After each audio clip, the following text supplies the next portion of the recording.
This segment of the news is brought to you by Sun Oil Limited. Since the Director General of the World Health Organization, Tedros Adhanom Ghebreyesus, declared COVID-19 outbreak a public health emergency back in late January, there has been a lot of fear locally about the virus that's spreading globally, reaching to the Bahamas. Member of Parliament for Angliston, Glenys Hannah Martin, in issuing a statement, has called on the government to place a singular and immediate focus on schools throughout the country. As she stated, at these schools, hundreds of young people interact daily. Mrs. Hannah Martin adds that a first significant step is immediate education on COVID-19 and how it's transmitted, along with strategic placement of hand sanitizer dispensers throughout school campuses. Mrs. Hannah Martin contends that young people can be a catalyst for wider societal messaging. Well, yesterday, the Ministry of Health responded to that call. Chief Medical Officer Dr. Pearl McMillan. That we would have put together, and it includes going into schools. We would have started some, I think we are rolling it out now, but that is definitely a component of our communication strategy that we will move forward with, and in short order. Dr. McMillan also encourages persons who are sick to stay at home. Sick, we need them to please stay home and distance themselves from contact with others.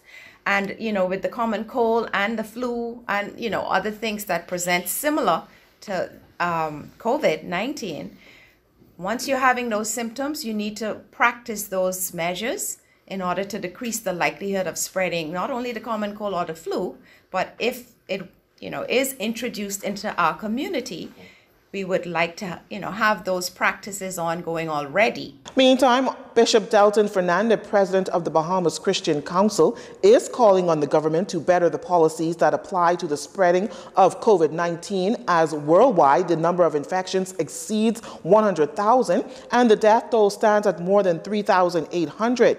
In an effort to prevent the deadly virus from spreading, Bishop Fernandez thinks finding out who is infected is an important step against this pandemic. I think we had a conversation earlier about what is being done to test.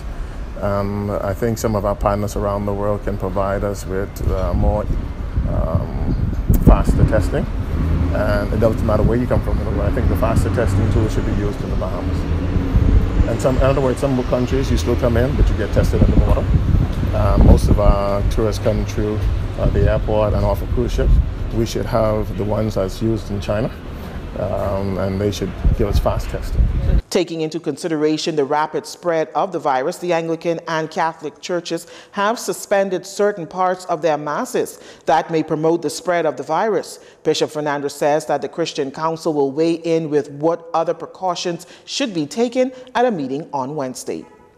Two men stood before Chief Magistrate Joyanne Ferguson Pratt charged with gun possession and endangering the lives of each other. However, 32-year-old Stephen Strawn sought to drop the charges against 29-year-old Travis Kemp Sr. It is alleged that Strawn, on March 3rd, had in his possession an unlicensed firearm, namely a .380 pistol. He was also charged with possession of a firearm to endanger the life of Kemp. He pleaded not guilty. Kemp, in turn, was charged with possession of an unlicensed firearm, a black Maverick shotgun, and possession of a firearm and shotgun to endanger the life of Stephen Strawn.